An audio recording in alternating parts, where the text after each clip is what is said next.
I'll tell you what, I have never been more disappointed in my country than I am now. Even more disappointed than the Trudeau years, the Tarface years. This has topped it. The fact that Mark Carney is running down to America, visiting with Donald Trump. And you gotta to be fair, look, Donald Trump is a far better champion for his country than Carney ever could be. It's just a fact. And I would say one of the biggest reasons is because he has a conservative mindset, a nationalist mindset, a populist mindset, and Carney is a globalist, left wing. I mean, more liberal, more globalist, not necessarily left wing, but I would say he's more of a liberal, globalist, Laurentian, elite, internet. That's his mindset. And people like that are naturally weak. And what really, really disappoints me and really embarrasses me about my country and my countrymen is the fact that they actually believed that Carney was going to be tougher than Polyev when it came to Trump. Now, I've been looking at this um, meeting that Carney has just had with Donald Trump, and we're going to actually review it here right now. We'll review it. I mean, didn't watch all of it. I saw part of it. I saw the ending of it. But what I saw really made me think that this is not going to go down well. So let me share this screen here so that we can see this. I mean, we'll see what this is like. But what I saw, the brief glimpses that I saw, was Carney looking weak. But I'm watching this entire thing for the first time. So without further ado, let's review this. And let's see, maybe I didn't see correctly, but we'll see this together. I hope you can hear properly. It's about to start very shortly. I just pinned it to where there it is.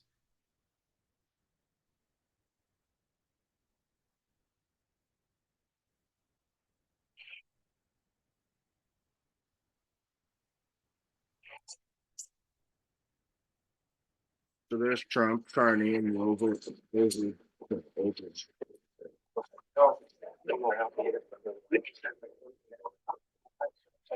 Already Carney's looking all comfortable.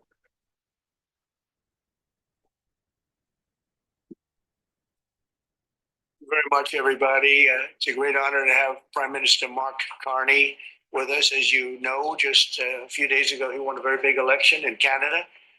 And I think I was probably the greatest thing that happened to him, but I can't take full credit. His party was losing by a lot. It's true. It's really, really true. First of all, I don't know why this thing is slagging like this. It's kind of irritating me. I'm in a bad mood today, so forgive me. But it is true. Trump won the election for the liberals. Um, I think the liberals should thank their lucky stars for Donald Trump. And I'm not necessarily upset with Trump because Trump is trying to take care. In fact, I think, never mind what Trump thinks, but I think the liberals running Canada benefits Donald Trump and benefits the Americans. I mean, Canada's already has a smaller economy compared to the US. That shouldn't matter. But we won't get into that. But the fact that the liberals have really destroyed the Canadian economy. And Mark Carney was the economic advisor, and no one's gonna talk any kind of hoopla in my ears. I'm not some boomer in Canada here who falls for everything the CBC tells me. He was the economic advisor, so he assisted in destroying Canada economically. A weakened Canada benefits Donald Trump. A weakened neighbor next to a very strong neighbor means that jobs will just go to the US because they can't handle it here in Canada. So I think Trump is probably happy that Carney won. That's why he said that he preferred the liberals. And it doesn't matter whether he said it or not, whether you think he means it or not. What I'm saying is, whether he says it or not, it's true. The liberals do benefit. When the conservatives were running Canada versus the Democrats under Obama running America, Canada's middle class was richer than America's middle class. When Americans were being thrown out of their homes and had to live in shelters and in the street and in their vehicles and their Winnebagos during the housing crisis, there was no housing crisis in Canada. Houses were being built. So yes, liberals running Canada benefits America, especially if America is run by a nationalist like Trump. So let's continue. And he ended up winning, so I really want to congratulate him. It was probably one of the greatest comebacks in the history of politics, maybe even greater than mine. You know? But I want to just congratulate you. That was a great election, actually. We were watching it with interest, and I think Canada chose a very talented person, a very good person, because we spoke before the election quite a few times. And it's an honor to have you at the White House and the Oval Office. And you see the new and improved Oval Office. As it, Donald Trump is happy that the liberals. This is like Christmas in the spring for Trump. He's happy. He's not these idiots in Canada, these dumb boomers who ruin the economy. Oh, Trump wants the conservatives. Donald Trump don't want no damn conservative. Want the conservative? Trump is happy to have Carney continuously wrecking the country and making Canada the 51st state in all but name, because Canada is already the 51st state in all but name. That's why Carney and Trudeau before him were so eager to run down to America and plead with Trump, please don't put tariffs on us. A strong country shouldn't care about tariffs. We should have our own tariffs, and we should have a fund where 5 cents out of every dollar goes to a fund where if the Americans put tariffs on our goods, we'll just repay that tariff money to the companies in America who had to pay the tariff for buying Canadian goods. That's what a strong country does. A strong country will make our economy so appeasing that and people can make so much money in our country that they'll make more money than the tariffs will take away. That's what a strong country would do. But these weak people crawl down to America. Trudeau went down to Mar-a-Lago. Now Carney's in the White House looking uncomfortable, looking like he needs the bathroom. He's squirming in his seat. And that's why no wonder Trump keeps on talking about the 51st state, because Trudeau said, oh, without America, Canada's dead. Embarrassing. And you dumbass Canadians fell for the liberals saying they'd be stronger than the conservatives. Give me a break. Becomes more and more beautiful with love. We handle it with great love and 24 karat gold. That always helps too. Right? But it's been a lot of fun going over some of the beautiful pictures that were stored in the vaults that were for many, many years, in some cases over 100 years. It was stored in vaults of the great presidents, or almost great presidents, all having a reason for being up, every one of them. So it's very interesting. But I just want to congratulate you, and ran a really great race. I watched the debate. I thought you were excellent, and I think we have a lot of things in common. We have some tough points to go over, and that'll be fine. We'll also be discussing Ukraine, Russia, possibly think the war, because Mark wants it ended as quickly as I do. I think it has to end. We had some very good news last night. The Houthis have announced that they are not, or they've announced to us at least, that they don't want to fight anymore. They just don't want to fight. And we will honor that. And we will stop the bombings. And they have capitulated. But more importantly, we will take their word. They say they will not be blowing up ships anymore. And that's what the purpose of what we were doing. So that's just news. We just found out about that. So I think that's very, very positive. They were knocking out a lot of ships going, as you know, sailing beautifully down the various seas. It wasn't just the canal. It was a lot of other places. and I will accept their word, and we are going to stop the bombing of the Houthis, effective immediately. And Marco, you'll let everybody know that, okay? Do you have something to say about that, by the way? It's a pretty big announcement. Yeah, this was always a freedom of navigation issue. These are, a band of individuals with advanced weaponry that were threatening global shipping. And the job was to get that to stop. And if it's going to stop, then we can stop. And I think it's an important development. And we'll have maybe before we're going to, as you know, the Middle East, Saudi Arabia. We're going to UAE and Qatar. And that'll be, I guess, Monday night. Some of you are coming with us. I think before then, we're going to have a very, very big announcement to make, like as big as it gets. And I won't tell you on what, but it's going to, and it's very positive. I'd tell you if it was negative or positive. I can't keep that out.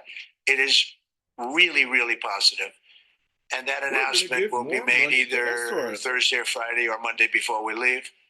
But it'll be one of the most important announcements that have been made. Not drill, baby, drill. In many years about a certain subject, very important subject. So you'll all be here. Mark, would you like to say a few words? Well, thank you, Mr. President. I'm on the edge of my seat, actually. But thank you for your hospitality and above all for your leadership. You're a transformational president, focus on the economy with a relentless focus on the American worker, securing your borders, ending the scourge of fentanyl and other opioids, and securing the world. And I've been elected with my colleagues here, with the help of my colleagues here. I'm going to spread the credit to transform Canada. With a similar focus on the economy, securing our borders, again on fentanyl, much greater focus on defense and security, securing the Arctic and developing the Arctic. And the history of Canada and the U.S. is we're stronger when we work together, and there's many opportunities to work together. And I look forward. What you should be telling Donald Trump is that, first of all, be honest. You said in the beginning that you put these tariffs on because of fentanyl coming into Canada. In what world do you know of that where a country is protecting another country's borders? If fentanyl is coming into America, that's your problem, not my problem. I protect my country, you protect your country. So let's start off with honesty. This whole thing with fentanyl, this cock and bull story, Trump. And I don't blame Trump for bringing in tariffs. I think we should have our own, but don't bring in this cock and bull chicken shit story about fentanyl coming in from Canada and they're not doing anything about it. That's the U.S. Border Patrol people's job to protect, not Canada. And then people will say, "Oh, you can't upset the U.S. president." Let me tell you, this is why you need a strong leader, and Carney's not it. Because, first of all, if I was leader of Canada, I wouldn't be afraid of tariffs because first of all, I'd have had my own tariffs. If we can make it ourselves, grow it ourselves in abundance, and extract it ourselves in abundance, we should take it for ourselves, just like Trump is doing. Trump says, I want to make cars in America.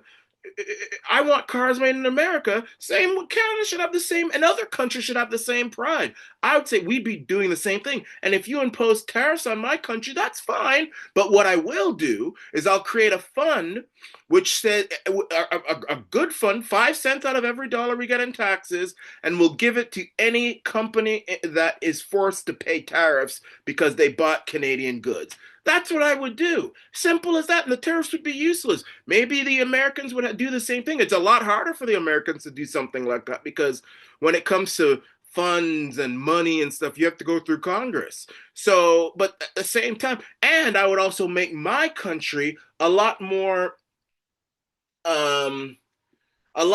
economically feasible, a lot more attractive, so that even if there is no fund and Trump tariffs these countries, they will make more money in Canada than is taken away in tariffs. And Canada actually has the upper hand over America when it comes to businesses saving more money investing in Canada because Canada has a national health insurance. Businesses, well, for the most part, it's not as good as like Denmark and stuff because I should say that our healthcare system is better, but it's not the best like the world is always saying. For the most part, businesses don't have to pay for medical insurance for their workers. For the most part, that's a big expense that, for the most part, is not in Canada. So we can do those things. So I really wouldn't be. First of all, I wouldn't be meeting with Donald Trump unless we were to come to an arrangement that benefits the both of us or that benefits me. I'm not just going to meet with world leaders just for the sake of television. No, that's a waste of my time. Anyway, let's continue. Some of those issues that we have, but also but if I finding those did meet areas of with mutual Trump, cooperation. I would not be afraid to get him angry. And if he starts cursing me out like he did Zelensky, and first, I'm not saying this because I hate Trump. I actually respect Trump. I like Trump. I like him. I think he's doing great for America. But I'm talking as a Canadian here because this is the country of my birth. Even though I'm a dual citizen, still, if I were to meet, I'm not afraid to anger on this issue. Go ahead, tariff. We should be doing the same thing. So we can go forward. That's good. Very nice. Thank you very much. It's a very nice statement. Anybody? No, it was actually very effective, and it's still very effective, but people have to follow it. So, that's been a problem. People haven't followed it. But it was a transitional step a little bit. And as you know, it terminates fairly shortly. It gets renegotiated very shortly. But I thought it was a very positive step from NAFTA. NAFTA was the worst trade deal in the history of our country, probably in the history of the world. And this was a transitional deal, and we'll see what happens. We're going to be starting to possibly renegotiate that if it's even necessary. I don't know that it's necessary anymore, but it served a very good purpose. And the biggest purpose it served is we got rid of NAFTA. NAFTA was a very unfair deal for the United States. Very, very terrible deal. It should have never been made. It was made many years ago, but it should have never been made. Canada and the United States. Would you like to see a first trade deal? I would love that. Look, I have a lot of respect for this man, and I watched him come up in a sense through the ranks when he wasn't given much of a chance, and he ran a really great campaign. He did a really great debate. I think that debate was very helpful. I was going to raise my hand. I don't know what debate Trump was watching. Carney was smoked in that debate. I don't know what debate Trump was watching. I don't know if that's good or bad. I shouldn't say that. That might hurt you. But no, he ran a really great election, I thought. And yeah, something could happen. Yeah, please. Concession? Yes. Friendship. That's not a concession. No, we're going to be friends with Canada. Regardless of anything, we're going to be friends with Canada. Canada is a very special place to me. I know so many people that live in Canada. My parents had relatives that lived in Canada, my mother in particular. And no, I love Canada. I have a lot of respect for the Canadians. Wayne Gretzky, how good, the great one. You happen to have a very, very good hockey player right here on the Capitals, who I have a lot of respect. He is a big, tough cookie, too. He just broke the record, and he's a great guy. And, we had the team here, and I got to know a lot of the players. But now Canada is a very special place. Yeah, please. Mr. President, Mr. President, you have said Canada should No. Well, I still believe that, but it takes two to tango, right? But no, I do. I believe it would be. You know what's funny? Carney said that he would never meet or talk to Trump unless Trump respected Canada's sovereignty. Which, to be fair to Trump, the reason Trump said this whole thing of the 51st state is because of how pathetic Trudeau made Canada look. Trudeau went to Mar-a-Lago begging America to not impose tariffs. If America wants cars that are built in their country, that shouldn't affect you. And he was begging. He went so far as to say that Canada would die if America put a 25% tariff. And Trump said, well, if it's that pathetic, well, become the 51st state. I mean, the liberals made Canada look pathetic. It's the liberals' fault why Trump talked about the 51st state. The liberals did that. The liberals did that.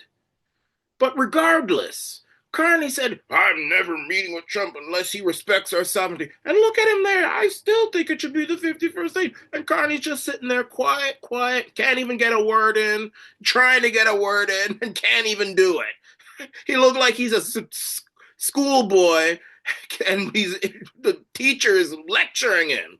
Like, man, I can't even bother with this country anymore. I'm leaving in autumn. I told you that. I'll still be voting. I still have a residence here. I'll never turn my back completely on my country. Just because I'm gone doesn't mean I won't be voting. So you liberals, you don't get too comfortable. But I can't. I just can't. It's embarrassing. It's too much. Liberals have destroyed the country economically. They're about to be in there for at least another 2 years, maybe more. It's the NDP and the Greens prop them up, and well, maybe the Bloc Québécois. But this is too much. A massive tax cut for the Canadian citizens. You get free military, you get tremendous medical cares and other things. There would be a lot of advantages, but it would be a massive tax cut. And it's also a beautiful, as a real estate developer, I'm a real estate developer at heart. When you get rid of that artificially. Then again, I will say this, Donald Trump really makes himself look stupid when he keeps talking about how desperately he would love Canada to become a 51st state. If Canada were to ever become a 51st state, I mean, Trump's term is ending. He says he wants a third term. You can forget about that. If Canada's ever the 51st state, you can forget about that. You will most, in fact, not only will you not get the third term, you'll probably go to jail, because Canada's not going to be a 51st state. It'll be divided into many other states. And all those senators are probably going to be Democrat. I mean, do you really want a country that after 4 years of liberal mismanagement and abuse, these people still reelected the liberals?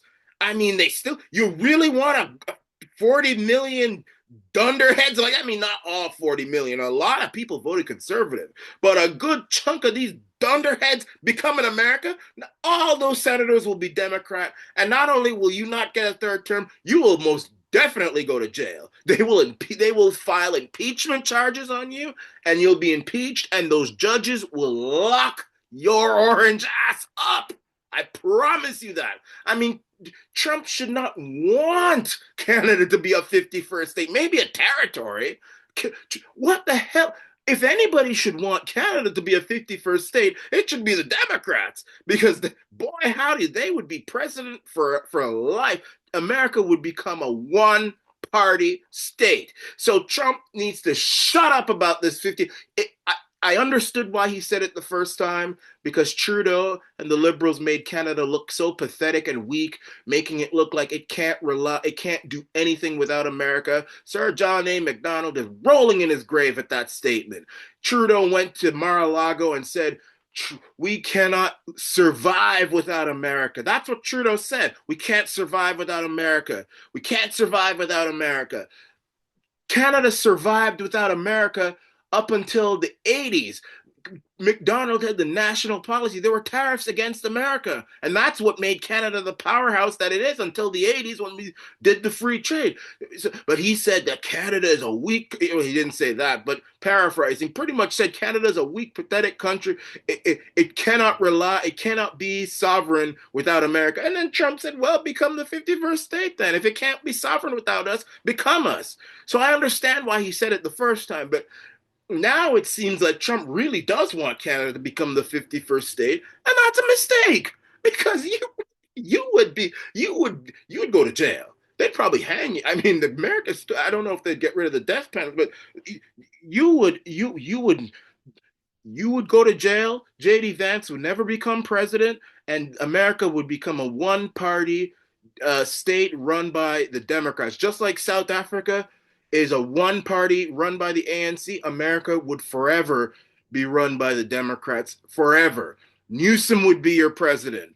Alexandria Ocasio Cortez would be the next president.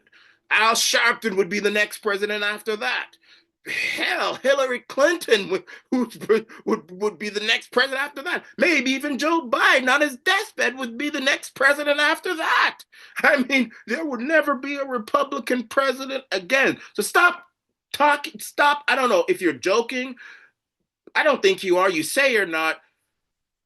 It's not good for you.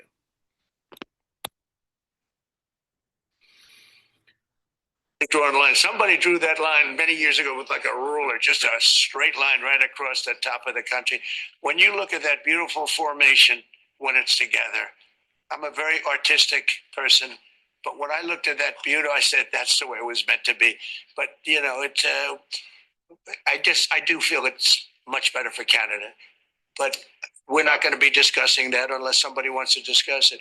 I think that Carney, there are tremendous benefits to the Canadian citizens, tremendously lower taxes, free military, which honestly we give you essentially anyway because we're protecting Canada if you ever had a problem.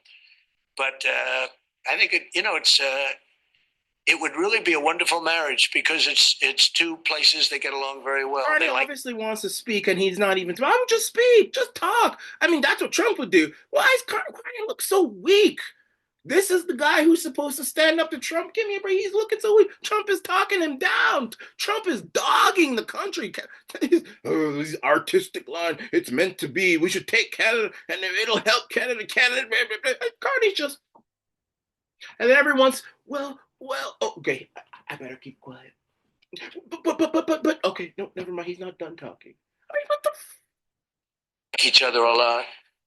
Well, if I may, yes, as you know from real estate, there are some places that are never for sale. That's true. We're sitting in one right now. You know, Buckingham Palace that you visited as well. That's true. And having met with the owners of Canada over the course of the campaign last several months, it's not for sale, won't be for sale ever. But the opportunity is in the partnership and what we can build together. We have done that in the past, and part of that, as the president just said, is with respect to our own security. And my government is committed for a step change in our investment in Canadian security and our partnership. And I'll say this as well, that the president has revitalized international security, revitalized NATO, and us playing our full weight in NATO. And that would be that's true. And they have Trump is dog year. Can you just there? Well, it won't be for sale, just like Buckingham Palace. But you know, you're so good on this and you're so good on that. It's like you just got your country just got He just dogged your ass. He just dogged all of 40 million of us. You're there kissing. I would say Canada is stepping up the military participation because Mark knew, you know, they were low and now they're stepping it up, and that's a very important thing. But never say never. Never say never.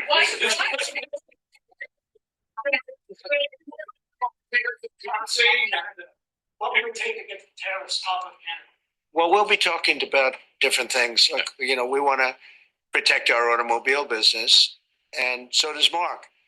But we want to make the automobiles, and we want to, you know, we have a tremendous abundance of energy, more than any country. We have, just in Alaska alone, Anwar has been reopened now. Anwar is probably the largest find anywhere in the world. They say it's larger than. This is why you don't meet with leaders unless you have clear boundaries and clear negotiations that have already been planned out, which will, all you have to do is meet to introduce it to the world, which will benefit either your country alone or your country and the other country.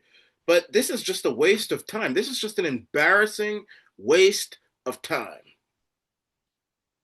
Canada gets nothing out of this meeting. In Saudi Arabia, I don't know, but it's a lot. All it does but is we make have Canada stupid tremendous again amounts of energy. Other countries don't. press. We're both lucky in that way. They have energy. We have energy. We have more than we can ever use and more than we could ever sell, actually. And you have the same thing. So we're two countries that are very lucky. If you look at China, they don't have that. It's a big disadvantage. Other countries, most countries don't have. Most countries don't have that. So Canada and us, we have a lot of advantages over other places. Sir, what Mr. Carney just said, that Canada is not for sale, does this make the discussion a little more difficult to start on? No, not at all. No, not at all. No, time will tell. It's only time. But I say never. I've had many things that were not doable, and they ended up being doable, and only doable in a very friendly way. But if it's to everybody's benefit, Canada loves us, and we love Canada. That's, I think, the number one thing that's important. But we'll see. I mean, over time, we'll see what happens.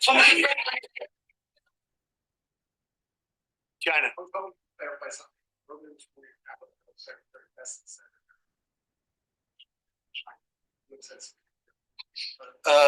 They want to meet, and they're doing no business right now. And I'll be honest with you, if I was the prime minister, I would insist that Trump come to Canada and meet with, if he really wants to meet. And we have negotiations and boundaries set that either benefit me or benefit both of us. I'm not going into the White House. You come here to me, to my quarters. Or we'll meet in some neutral place. But I'm not going to go into the White House under these tense circumstances. No. Meet in a neutral, just like how Putin and them met in a neutral area. Putin didn't go to America and Trump didn't go to Russia. Just like how when he met Kim Jong-un, he met him in Singapore. We'd meet in a neutral place, or you'd come to my quarters. I'm not going into your quarters, into the White House. No, under these circumstances. No, that's what a strong leader does. And Mark Carney's not that. He's a weak leader. And those ships are turning around in the Pacific Ocean. Big turn. Those are big ships. Those ships take about 10 miles to turn. And, we lost $1 trillion to China on trade because of an incompetent president that we had who preceded me, grossly incompetent. You're finding it out more and more now. And by not trading, we're losing nothing. So we're saving $1 trillion. It's a lot. But they want to negotiate and they want to have a meeting, and we'll be meeting with them at the right time. I have not met with them, of course. You would know if I met. I'd tell you they want to meet. That's the way it should be. But, we are right now. Look, they're suffering greatly. Their economy is suffering greatly because they're not doing trade with the U.S. And they made most of their money off the U.S. Don't kid yourself. They don't make the money off other countries like this. And we had a trade imbalance. It's true. Trump is a smart negotiator. You see, Trump is not there running to China. Oh, China, please buy our things. Please buy our things. Please. No, Trump says, no, we're going to put tariffs on. And only if we can come up with a solution that benefits the both of us or me, that's when we'll meet. But I'm not in a hurry to meet with China. And look at Carney running so quick, even though he said he wouldn't do it unless Trump respected his sovereignty. This is 10 times now Trump has talked about Canada being the 51st state, and Carney just sits there and takes it. Weak.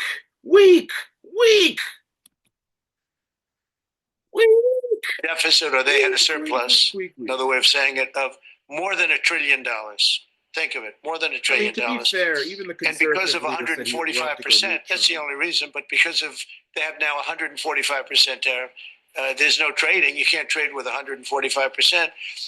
We are therefore making, in a certain way, I guess, $1.1 trillion. In other words, we're not losing $1.1 trillion. Our deficit is much better. When I started, I say we were losing billions of dollars a day on trade. That's rapidly turning around. We looked at numbers this morning. So we were losing, the United States during Biden was losing more than, I won't even give you numbers because they're so embarrassing, but billions of dollars a day on trade. Those numbers are rapidly turning between the tariffs. Don't forget, we're now getting 25% on cars, 25% on aluminum, 25% on steel, and maybe more importantly, massive numbers of companies are moving into the United States. Honda, we have the car companies are moving in at levels we've never seen before. The biggest investment ever made in the United States is being made right now. I think I think that as time goes on, the economy is actually going to get better, and people are going to understand that these tariffs are actually a good thing, and it's actually going to benefit America. Um, I remember, well, I don't remember, but I've researched Margaret Thatcher during the early 80s and the late 70s when she brought in a lot of these policies. And many people said that the economy was going to go down and jobs were being lost and all this stuff. And I don't agree with everything she did. I'm not a big neoliberal, I'm not a big libertarian, but she did do a lot of good. But well, let me finish first. A lot of things were going down, and people said, "Oh, her plan is failing. She's going to be a failure." And then as time went on, first of all, she won the Falklands War, and then that her popularity went up, and then the economy actually started to grow. New industries came about, and things like that, and the economy grew. And she would talk about privatization. People thought that this was a terrible thing, and these companies grew, and the government was even more better managed. I think we're going to see a surprise. These pundits who are talking about tariffs, they're going to look back. And if Canada were to do the same thing and go back to the John A. Macdonald national policy days, where they only buy things from other countries that they cannot make themselves, and by the way, we can make anything. If you can make it yourself, grow it yourself in abundance, and extract it yourself in abundance, buy it from your own country. And those other things you can buy from other places. If Canada were to do that, and they would have a fund where they would they would raise money through a fund, 5 cents out of every dollar they get in taxes, and give that money to any company in the world which has to pay a tariff, a retaliatory tariff, uh, for buying Canadian goods, and they'd give that money to them, Canada would be booming rich as well. So, but in the meantime, I think America is on the right track, and Canada is on the wrong track right now. It's on the wrong track. And it's going to continue now for the next few years. In fact, it's probably going to get even far worse, and maybe even it's really tipping to the point where it's going to be irreversible. But America is on the right track. These businesses that are moving into the US, they're moving in because they don't want to pay tariffs. That's the bottom line. And Trump is right when he says he wants to stop neglecting American industry, stop neglecting it, and only buy things in America that they can make themselves, grow in abundance, and extract in abundance. The only thing I will say that the mistake Trump makes is that he doesn't need anything from Canada. There are things that America cannot extract in abundance, but Canada can. Cobalt is one of them. Potash is one of them. Um, those are things that Canada has more in abundance than the United States. So these are the things that should be negotiated.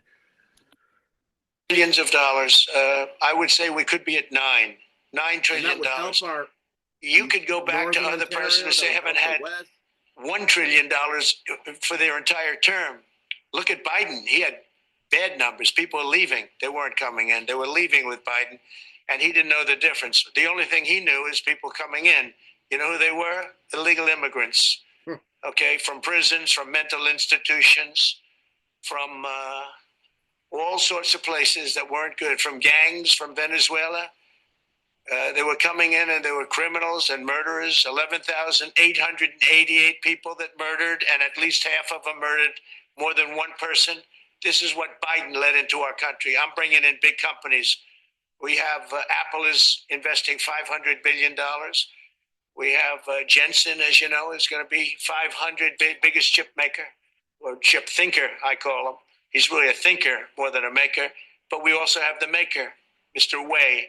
I get to know them all in it was a cram course.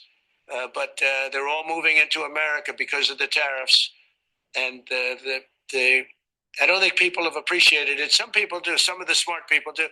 So we have more money coming in. It's really an amazing thing. We have more money being invested in the United States now than at any time ever before in our history, and it's not even close. And I think the real number could be 9 or 10 trillion. We don't know everybody that's doing it. We have many. I just heard about a plant that's being built right now, a very, very top of the line company, and they didn't come to the White House. They're just doing it because they're making it, because if they build here, there are no tariffs. And this is the big market. This is the market. That sets us apart from it. This is the market where everyone wants to be. Now, if I didn't come here and do this, all of a sudden we wouldn't be the market where everyone wants to be. So we're able to do it in time. But we're going to have a great announcement. And I'm not necessarily saying it's on trade. Going to the beginning, we're going to have a great announcement over the next few days, an announcement that will be so incredible, so positive. And I'm not saying, I don't want you to think it's necessarily on trade. Just to finish, we also have a situation, because everyone says, when are you going to sign deals? We don't have to sign deals. We could sign 25 deals right now, Howard, if we wanted. We don't have to sign deals. They have to sign deals with us. They want a piece of our market. We don't want a piece of their market. We don't care about their market. They want a piece of our market. So we can just sit down, and I'll do this at some point over the next 2 weeks, and I'll sit with Howard and Scott and with our great vice president, who has done a really good job. We have some good news to report on a lot of fronts, but JD will be there, and Marco, and we're going to sit down, and we're going to put very fair numbers down, and we're going to say, here's what this country, what we want, and congratulations, we have a deal.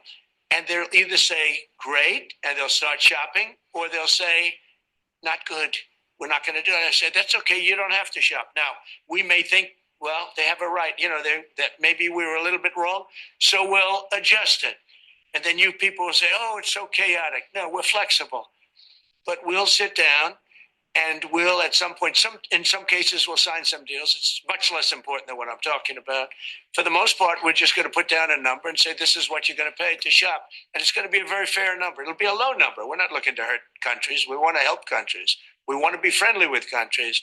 But you keep writing about deals. When are we going to sign? When? It's very simple. We're going to say, in some cases, we want you to open up your country. In some cases, we want you to drop your tariffs. I mean, India, as an example, is one of the highest tariffs in the world. We're not going to put up with that. And they've agreed already to drop it. They'll drop it to nothing. They've already agreed. They would have never done that for anybody else but me. So we're going to put down some numbers, and we're going to say our country is open for business. And they're going to come in, and they're going to pay for the privilege of being able to shop in the United States of America. It's very simple. It's very simple. So I wish they'd keep, stop asking, how many deals are you signing this week? Because one day we'll come and we'll give you 100 deals, and they don't have to sign. All they have to do is say, oh, we'll start sending our ships right now to pick up whatever we want, or to bring whatever we want. It's very, very simple. And I think my people haven't made it clear. We will sign some deals, but much bigger than that is we're going to put down the price that people are going to have to pay to shop in the United States. Think of us as a super luxury store, a store that has the goods. You're going to come and you're going to pay a price, and we're going to give you a very good price. We're going to make very good deals. And in some cases, we'll adjust. But that's where it is. And we've been ripped off by everybody for 50 years,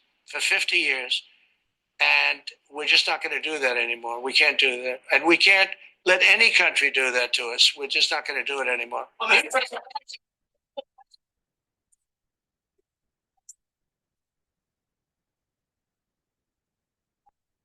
us a bit more about the deal that you've reached with the Houthis. No, it's not a deal. They've said, please don't bomb us anymore, and we're not going to attack your ships. And where did you hear about that? It doesn't matter where I hear it. The very good source, I could tell. Very, very good source. Would you say, Marco? I would say pretty good, right, JD? A very good source. They don't want to be. They don't want to be bombed anymore. I sort of thought that would happen. Behind you, Clint. For what pact? USMCA. No, it's fine. It's there. It's good. We use it for certain things. It's there. We have the USMCA is a good deal for everybody. I won't say this about Mark. But I didn't like his predecessor. I didn't like a person that worked. She was terrible, actually. She was a terrible person. And she really hurt that deal very badly because she tried to take advantage of the deal and she didn't get away with it. You know what I'm talking about. But so. He's talking about Christian Freeland. Well, I mean, it's funny. And that's another thing there where Mark is there. I mean, I don't like Christian Freeland either, but Mark is there. And Christian Freeland is part of his caucus. And he just sits there and allows this guy to just trash one of his one. If I was Christian, I would be like, hey, Prime Minister, I just helped you win a government again, and you didn't stand up for me when Trump was tearing me up. It's like, I mean, Trump would never allow another leader to trash one of his people. I mean, if China or Russia or anybody were to talk about, I don't know, Marjorie Taylor Greene, Marco Rubio, or Holman or whatever, he would go ballistic. And it's like Carney's just sitting there like, okay.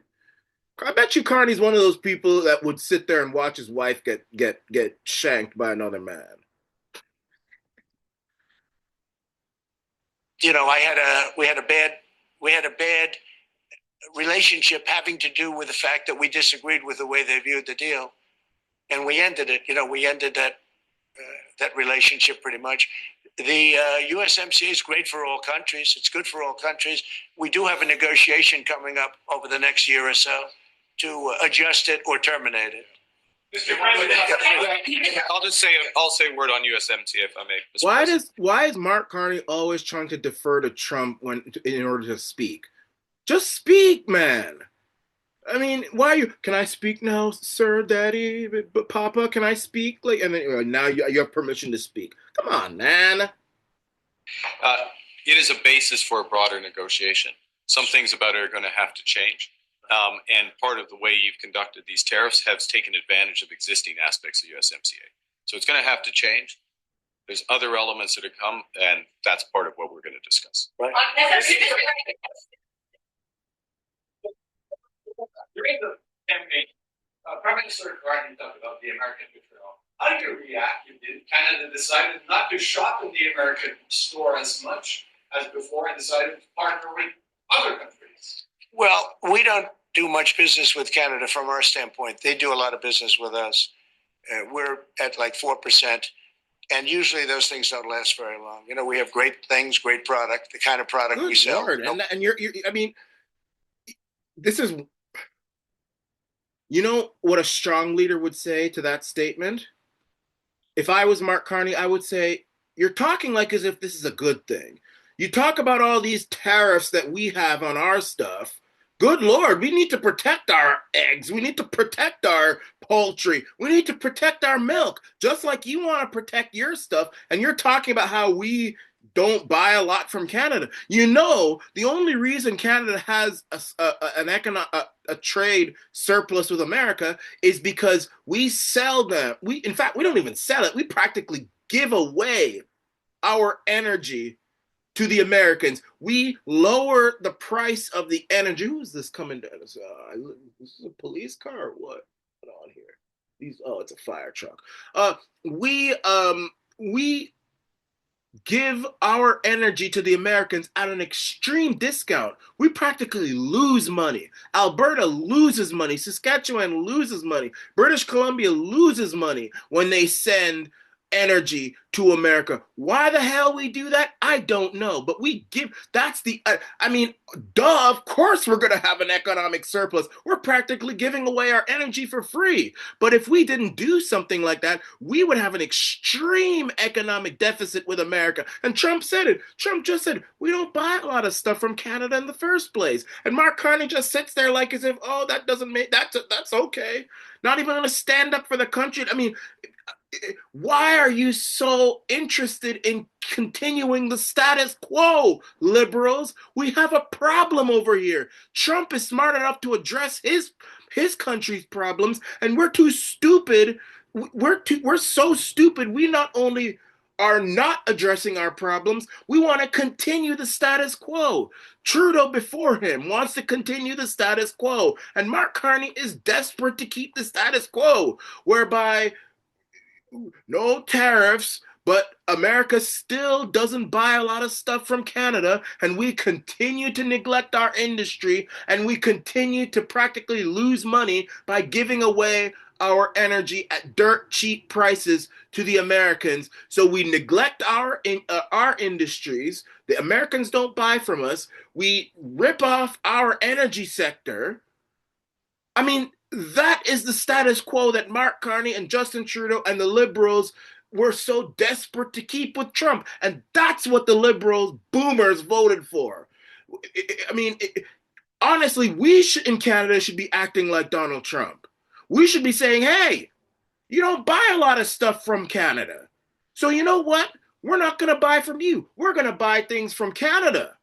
And in fact, I think the tariffs will probably, if we put tariffs and they put tariffs, that'll probably boost our industries. We'll buy our own stuff. If we can make it ourselves, grow it ourselves, and extract it ourselves, we're going to take it from our own people, and we're going to stop giving you our energy at dirt cheap rip-off prices. We're going to stop doing that. That's ridiculous.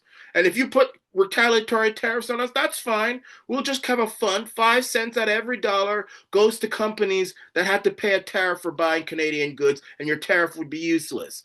But I'm not going to sit in the White House and keep my mouth shut when the president is bragging about how he doesn't really buy a lot. His country doesn't buy any Canadian goods. He just said it. They buy more from America than we buy from Canada. And I'm saying the only reason, and Pierre Poilievre said the only reason we have a trade surplus is because we practically give away our energy and rip off our Western provinces and rip off our energy sector and rip off our energy workers. It's a shame. It's a disgrace. It's bullshit.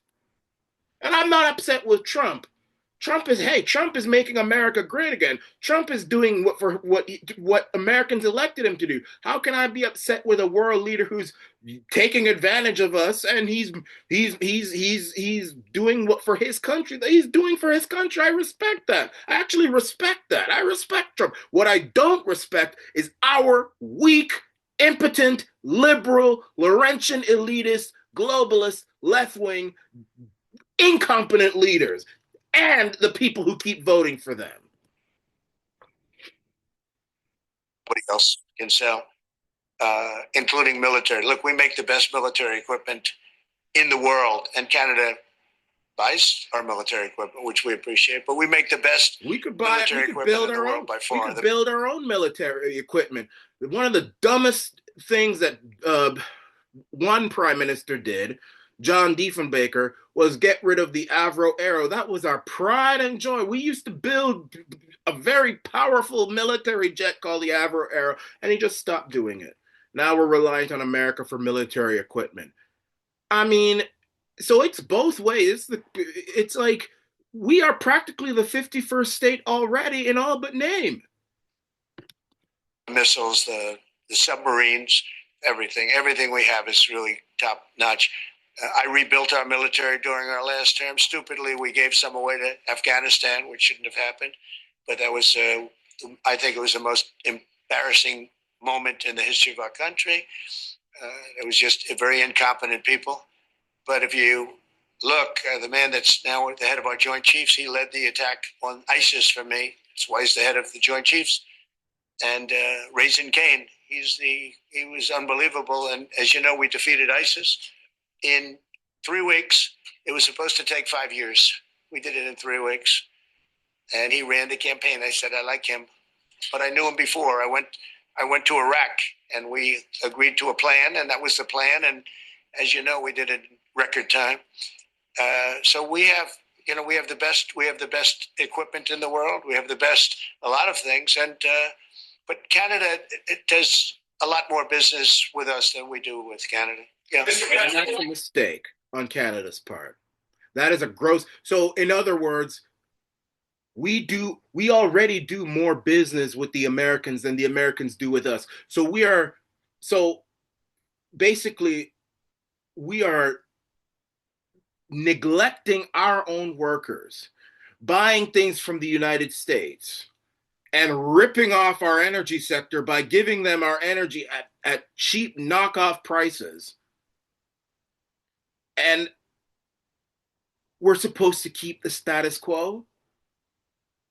I mean, Trump talks about how Canada's ripping off America. Hell, America's ripping off Canada. So we're ripping off. I mean, America really is the one ripping off Canada, and I'm not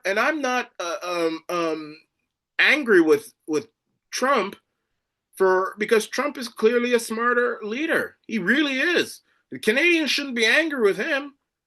Canadians shouldn't be angry with him. Canadians should be angry with their leaders for allowing a situation to take place where long before these tariffs, America was already not buying enough stuff from us, and we were just doing nothing but ripping our energy sector off and giving them energy at knockoff prices. We should be angry with our leaders, but no, you dumbasses reelected them. Hey, I don't want Trump. I don't want Trump. We gotta get rid of Trump. Elbows up, man. Let's reelect the liberals. And there you go. Hey.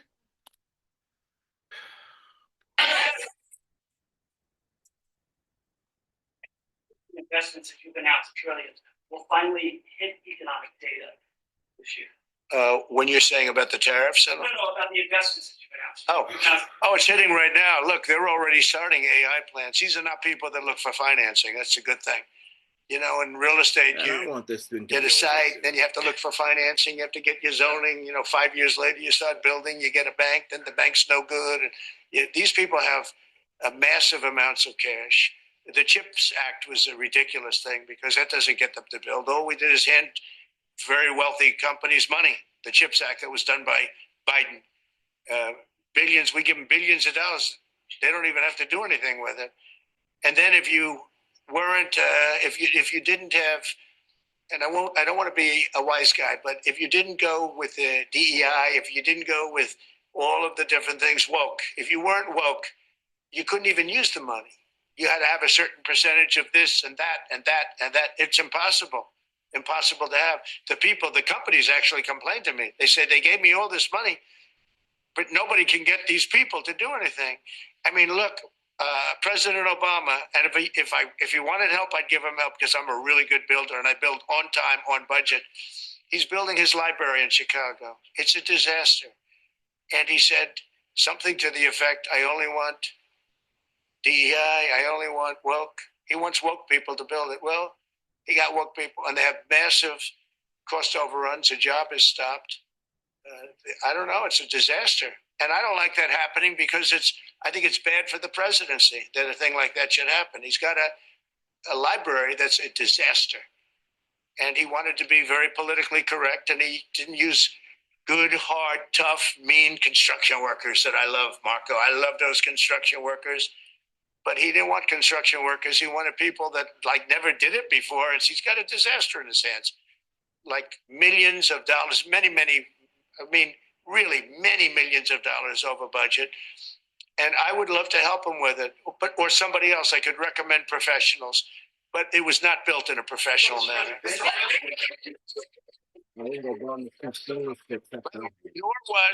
Nor was in California a little train going from San Francisco to Los Angeles that's being run by Gavin Newsom, the governor of California. Did you ever hear of Gavin Newsom?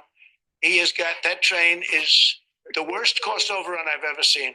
It's like totally out of control. So then they said, all right, we won't go into San Francisco. We'll stop 25 miles short. And we won't go into Los Angeles. We'll stop 25 miles short. It's hundreds of billions of dollars for this stupid project that should have never been built. And then they realized that it would have been a lot less costly if we just gave limousine service back and forth and gave it free. They would have saved hundreds of billions of dollars. They have airplanes that go there for one hundredth the cost. And they have cars. They have a thing called the highway that goes back and forth. It's not fully utilized. And they got involved with this project. And Gavin, I always liked Gavin. I had a good relationship with him. I just got him a lot of water. I sent in people to open up that water because he refused to do it. and we just got them a lot of water. If they would have had that water, and if they would have done what I said to do, they wouldn't have had the fires in Los Angeles. Those fires would have been put out very quickly. But if you think about it, and you got to take a look at this, it's the worst cost overrun I've ever seen. I've watched a lot of stupid people build a lot of stupid things, but that's the worst cost overrun I've ever seen. What's happening between San Francisco and Los Angeles. And you ought to ask about that, because this government is not going to pay. I told our very great new Secretary of Transportation, he's doing a good job, Sean Duffy, I said, we're not going to pay for that thing. They are just, it's out of control. This is something that you don't have things like this. It's not even conceivable. Like 30 times over budget, 30 times. It's the craziest thing and now it's hundreds of, it was supposed to be a simple train. Probably worse. And I think the media should take a look at it. And I'd love him to run for president on the other side. You know, I'd love to see that. But I don't think he's going to be running, because that one project alone, well, that and the fires and a lot of other things pretty much put him out of the race.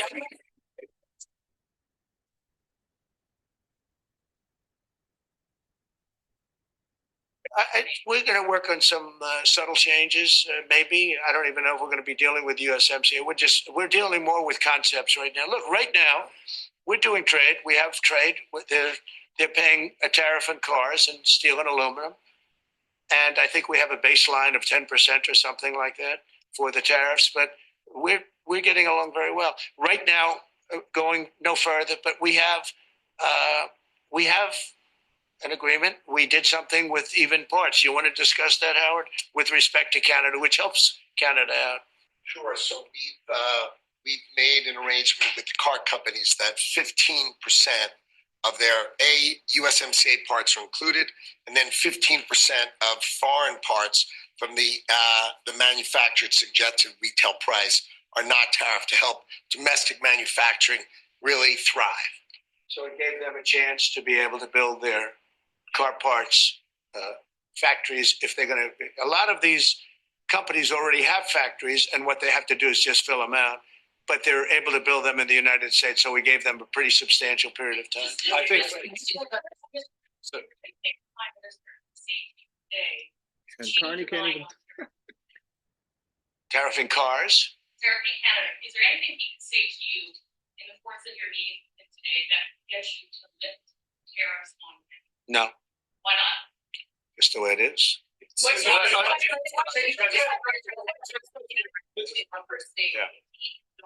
He can't even speak. He's like a cow child. He doesn't even want to speak. He's like so afraid. He's so weak. Is this, you're telling me, boomers in Canada, that this, and not all of you, but this is the guy who is tough enough to go against Donald Trump? This guy who can't even speak until Trump gives him permission to speak? Respect that. Sure, I would. But this is not necessarily a one-day deal. This is over a period of time. They have to make that decision. Yes, go ahead. Yeah, if I may. Well, respectfully.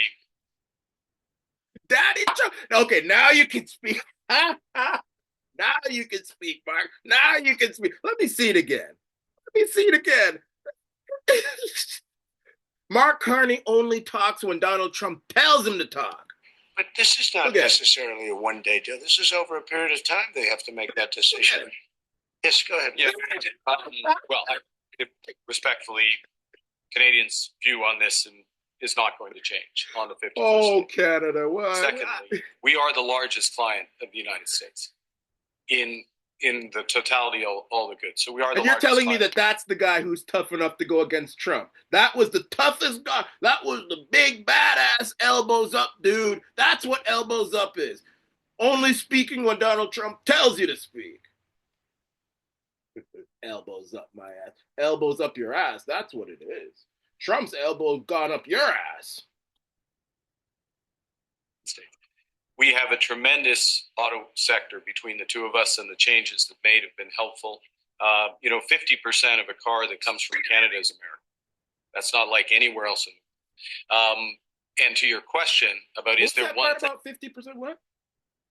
that have been helpful? 50% of a car that comes from Canada is American. That's not like anywhere else. And to your question about is there one thing? No, this is a bigger And discussion. it should be more. It should be more.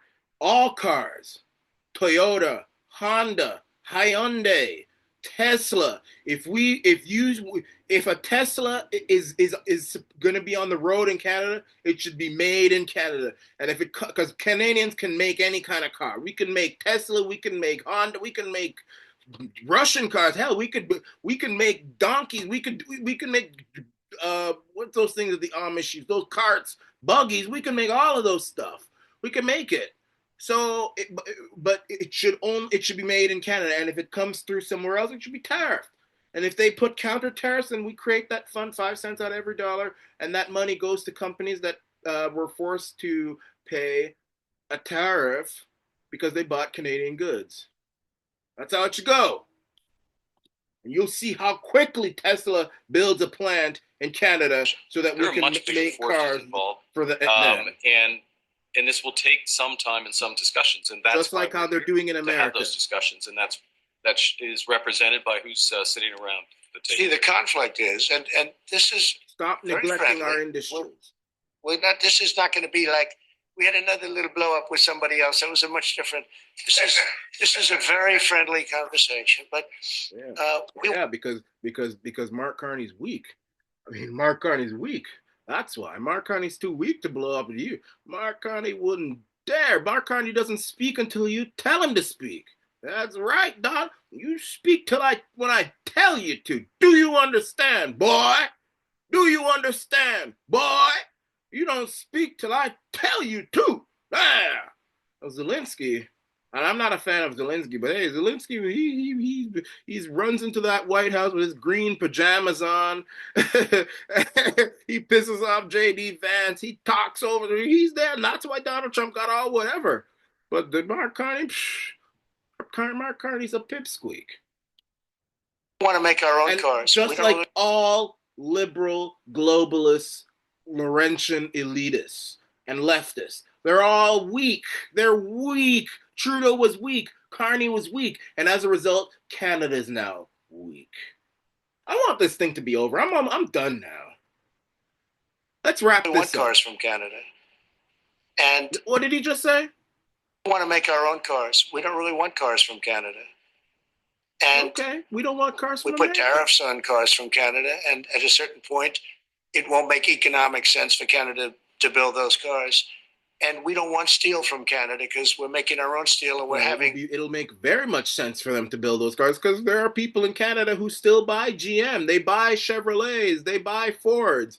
And instead of them coming from Detroit, they should come from Oshawa, Oakville, and Windsor. And there should be other and all car companies should be making their cars in our country, just like Trump wants.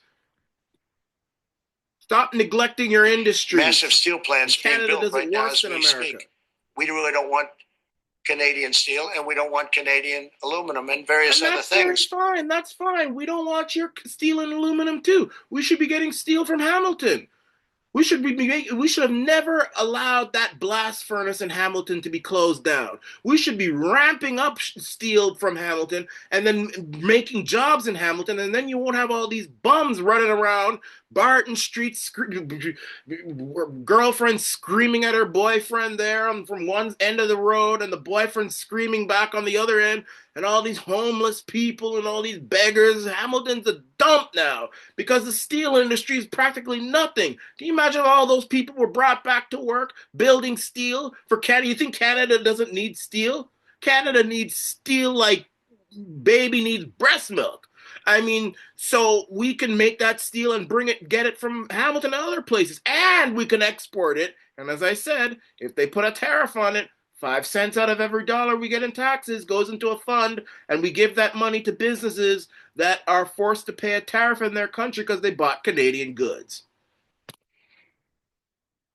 Because we want to be able to do it ourselves. And because of, past thinking of people, we have a tremendous deficit with Canada. In other words, they have a surplus with us. The only reason we have a deficit with a surplus with America is because we practically give away our energy, our oil, our gas, all that stuff. We give it to them at dirt cheap prices. I honestly think someone should do a study to see how much money Alberta loses selling their oil and gas to the United States at those rock bottom prices. And there's no reason for us to be subsidizing Canada. Canada's a place that will have to be able to take care of itself economically. Yeah, and amen, and boom shakalaka goes right there. I agree with him. Canada should be able to and can take care of itself. I don't believe this claptrap Trudeau said of, oh, Canada will die without America. I don't believe that. Canada would for 120 years. Sir John A. Macdonald's national policy was in effect where we bought nothing from the US, almost nothing, unless we needed it and we couldn't build it or make it or extract it ourselves. That's the only time. But other than that, it was nothing. It was nothing. And our taxes were lower because of these tariffs. That was Sir John A., the greatest prime minister, one of the greatest prime ministers, if not the greatest, Macdonald. And that was when Canada had even less people. And it was even smaller and had less industry. And we grew because of that. Now we're shrinking.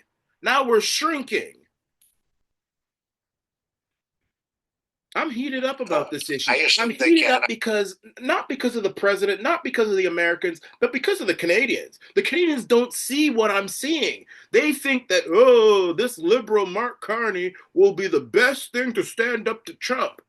And look at him. He doesn't even speak until Trump allows him to. And we have leaders, liberals, most of them, who have allowed ourselves to be so heavily dependent on America to the point where Trudeau thinks that we will die without them.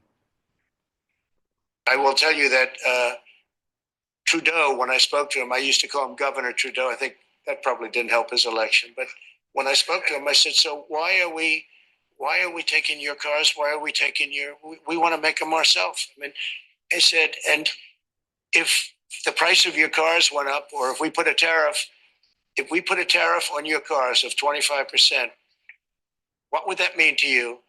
He said that would mean the end of Canada. He actually said that to me. You see there? That's the liberals for you. That's the liberal legacy. That's the Trudeau legacy. That's the Carney legacy. That is the Freeland legacy. That is really the Canadian boomers legacy and a lot of the Canadian voters legacy. We want to pretend like as if we are so big and bad, but on the other hand, we are so eager to go back to the way things were because if without America, Canada is dead. I don't believe that. Pierre Poilievre doesn't believe that. The Conservatives don't believe that. Sir John A. Macdonald, who was a Conservative and our first Prime Minister, sure as hell didn't believe that. But the Liberals believe that. So you guys are Carney. This is really in conclusion to this video.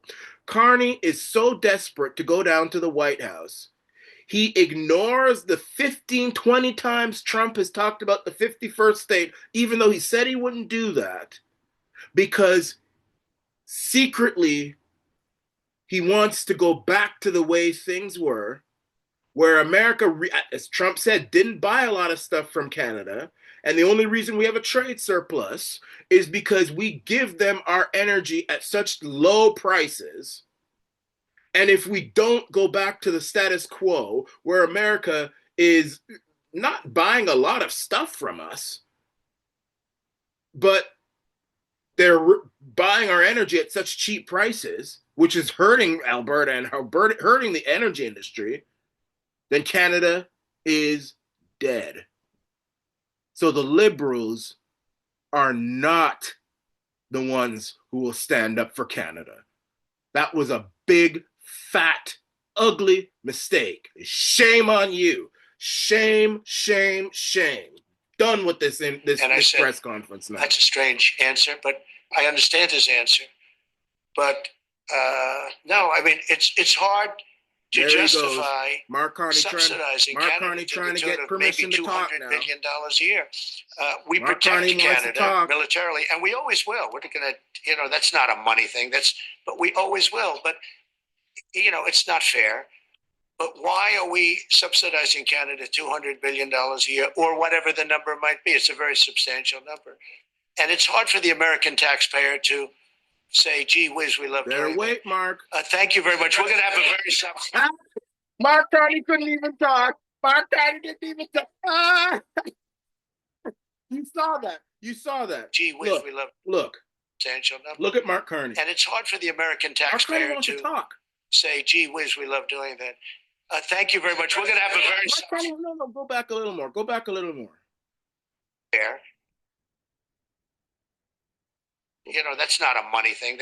But we always will. But, you know, it's not fair. But why are we subsidizing Canada $200 billion a year, or whatever the number might be? It's a very substantial number. And it's hard for the American taxpayer to say, gee whiz, we love doing that. Thank you very much. We're going to have a very Couldn't get it. No, you can't say nothing, Carney. Sorry. Sorry. Well, that's the end of this. I gotta get out of here. I'm so disappointed in my country. I'm embarrassed about my country. I'm embarrassed over our leaders and our voters. They're embarrassing too. It's really sad. It's depressing. I'm out of here. I'm out of here. Mark Carney, the strongest guy to stand up to Trump. Let me speak. No, you can't. That's enough. This is the